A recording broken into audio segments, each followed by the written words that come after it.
ಸ್ತೋತ್ರವಾಗಲಿ. ದೇವರು ನಿಮ್ಮನ್ನ ಪ್ರತಿನಿತ್ಯವೂ ಕಾದು ನಡೆಸ್ತಾ ಬರ್ತಾ ಇದ್ದಾರೆ. ದೇವರು ನಿಮಗೆ ಬೇಕಾದ ಎಲ್ಲ ಆರೋಗ್ಯವನ್ನ, ಪ್ರತಿಯೊಂದು ಕಾರ್ಯಗಳನ್ನ, ಬರಬೇಕಾದಂತ ಎಲ್ಲ ಆಶೀರ್ವಾದಗಳನ್ನ ಪ್ರತಿನಿತ್ಯವೂ ಕೊಟ್ಟು ನಿಮ್ಮನ್ನ ಪೋಷಣೆ ಮಾಡ್ತಾ ಬರ್ತಾ ಇದ್ದಾರೆ. ಕರ್ತನು ನಿಮಗಾಗಿ ಒಂದು ವಾಕ್ಯವನ್ನು ಇಟ್ಟಿದ್ದಾನೆ. ನೀನು ಈ ವಾಕ್ಯವನ್ನು ನಂಬುವಾಗ ನಿನ್ನ ಜೀವಿತದಲ್ಲಿ ದೇವರು ದೊಡ್ಡ ಕಾರ್ಯಗಳನ್ನು ಮಾಡಲಿಕ್ಕೆ. ಜಕಾರ್ಯ 2ನೇ ಅಧ್ಯಾಯ 8ನೇ ವಚನ. ನಿಮ್ಮನ್ನು ತಾಕುವವನು ಯೆಹೋವನ ಕಣ್ಣುಗುಡ್ಡೆಯನ್ನು ತಾಕುವವನಾಗಿದ್ದಾನೆ. ನೋಡ್ರಿ, ಕರ್ತನು ಎಷ್ಟು ಸುಂದರವಾಗಿ ಹೇಳ್ತಾ ಇದ್ದಾನೆ. ಸಹೋದರ ಸಹೋದರಿ, ಈ ವಾಕ್ಯ ನಿನಗಾಗಿ ದೇವರು ಹೇಳ್ತಾ ಇದ್ದಾನೆ. ಸೋತು ಹೋಗಿದ್ಯಾ? ಜನಗಳು ಎಲ್ಲರೂ ಜಗಳ ಮಾಡಿ ನಿಮ್ಮನ್ನ ಬಾಧಿಸಲ್ಪಡುವುದರಿಂದ ನೀನು ದೇವರ ನಂಬಿಕೆಯಿಂದ ದೂರ ಹೋಗ್ತಾ ಇದೆಯಾ? ಕರ್ತನ ಹೇಳ್ತಾ ಇದ್ದಾನೆ, ಸತ್ಯವಾಕ್ಯವು ಎಂದಿಗೂ ಸುಳ್ಳಾಗೋದಿಲ್ಲ. ನಿನ್ನನ್ನ ತಾಕುವವನು ದೇವರ ಕಣ್ಣುಗುಡ್ಡೆಯನ್ನ ತಾಕುವವನಾಗಿದ್ದಾನೆ. ಇದಕ್ಕೆ ದೃಶ್ಯಂತವಾಗಿ ಇನ್ನೊಂದು ವಾಕ್ಯವನ್ನು ನೋಡೋದಾದ್ರೆ, ಸೌಲನು ದೇವರ ಜನರ ವಿರುದ್ಧವಾಗಿ ಅವರನ್ನ ಒಂದು ಕ್ರೂರವಾಗಿ ದಂಡಿಸಿ, ಸೆರೆಮನೆಗಳಿಗೆ ಹಾಕಿಸಿ, ಬೀಡಿಗಳನ್ನ ಹಾಕಿಸಿ, ಅವ್ರನ್ನ ಕ್ರೂರವಾಗಿ, ಅವ್ರನ್ನ ವಿಚಿತ್ರವಾಗಿ ಅವ್ರನ್ನ ನಾಶ ಮಾಡಬೇಕು, ಇನ್ನು ಯೇಸು ಕ್ರಿಸ್ತನ ಒಂದು ಯಾವುದೇ ಸುವಾರ್ತೆಗಳು ಸಾಲು ಬದುಕುವುದು ಎಂಬುದಾಗಿ ಆತನ ಒಂದು ಲೆಟರ್ ಅನ್ನ ತೆಗೆದುಕೊಂಡು ಹೋಗ್ತಾನೆ. ಆದ್ರೆ ಅವನ ಜೀವಿತದಲ್ಲಿ ಅವನು ಎಂದು ಅಂದುಕೊಳ್ಳದಂತ ಒಂದು ದೊಡ್ಡ ದುರಂತ ಅವನ ಲೈಫಲ್ಲಿ ನಡೀತದೆ.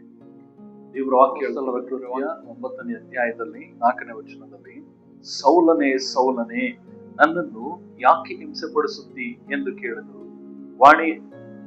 ವಾಣಿಯನ್ನು ಕೇಳಿದನು. ಅವನು, ಕರ್ತನೇ ನೀನು ಯಾರು ಎಂಬುದಾಗಿ ಕೇಳಿದಕ್ಕೆ, ಕರ್ತನು ನೀನು ಹಿಂಸೆ ಪಡಿಸುವ ಯೇಸುವೆ ನಾನು ಎಂಬುದಾಗಿ ಆತನು ಹೇಳ್ತಾನೆ. ಯೋಚನೆ ಮಾಡಿ ನೋಡ್ರಿ, ಸೌಲ ಯಾರನ್ನ ಹಿಂಸೆ ಪಡಿಸ್ತಾ ಇದ್ದ?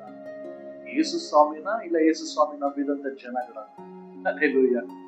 ಪ್ರಿಯ ಸಹೋದರ ಸಹೋದರಿ, ನಿನ್ನನ್ನೇ ಹಿಂಸೆ ಪಡಿಸ್ತಿರ್ಬೋದು ಜನಗಳು, ನಿನ್ನ ವಿರುದ್ಧವಾಗಿ ತಿರುಗಿ ಬೀಳ್ತಿರ್ಬೋದು ಜನಗಳು, ಕೆಲಸ ಜಾಗಗಳಲ್ಲಿ ನಿನ್ನನ್ನೇ ಟಾರ್ಗೆಟ್ ಮಾಡಿರ್ಬೋದು. ಚಿಂತನೆ ಮಾಡಕ್ ಹೋಗ್ಬೇಡ. ದೇವರ ಕಣ್ಣುಗುಡ್ಡೆಯನ್ನ ತಾಕ್ತಾ ಇದ್ದಾರೆ. ದೇವರ ಕಣ್ಣುಗುಡ್ಡೆಯನ್ನ ತಾಕುವುದಾದ್ರೆ ಆತನ ಒಂದು ಸಮಯವನ್ನು ಇಟ್ಟಿರ್ತಾನೆ. ಎಲ್ಲಿವರೆಗೂ ತಾಳ್ಮೆಯಿಂದ ಇರಬೇಕು ಅಲ್ಲಿವರೆಗೂ ತಾಳ್ಮೆಯಿಂದ ಇರ್ತಾನೆ. ಆತನು ಒಂದು ಸಾರಿ ಕೋಪ ಉದ್ರೇಕವಾಗಿ ಬರುವಾಗ, ಆತನ ಕೋಪವು ಭಯಂಕರವಾಗಿ ಬರುವಾಗ 2 ಕಾರ್ಯಗಳು ನಡೀತದೆ. 1, ಅವರು ಬದಲಾಗ್ತಾರೆ. 2, ಅವರು ಆ ಸ್ಥಳವನ್ನೇ ಬಿಟ್ಟು ಹೋಗ್ತಾರೆ, ಇಲ್ಲ ಅವರ ಪ್ರಾಣವೇ ಹೋಗ್ತದೆ. ಇಷ್ಟೇ ನಡೆಯೋದು. ಪ್ರಿಯ ಸಹೋದರ ಸಹೋದರಿ, ನಿನ್ನ ಜೀವಿತದಲ್ಲಿ ಯಾರನ್ನ ಹಿಂಸೆ ಪಡಿಸ್ತಾ ಇದ್ದಾರ, ಯಾರನ್ನ ಗಾಯ ಪಡಿಸ್ತಾ ಇದ್ದಾರ, ಡೋಂಟ್ ವರಿ. ನಿನ್ನ ಜೀವಿತದಲ್ಲಿ ದೇವರು ದೊಡ್ಡ ಕಾರ್ಯ ಮಾಡ್ಲಿಕ್ಕಿದ್ದಾನೆ ಎಂದು ನೀನು ನಂಬುವುದಾದ್ರೆ, ಈ ವಾಕ್ಯದ ಮೂಲಕವಾಗಿ ನಿನ್ನ ಜೀವಿತದಲ್ಲಿ ಒಂದು ದೊಡ್ಡ ಬದಲಾವಣೆ ಆಗ್ಲಿಕ್ಕಿದೆ.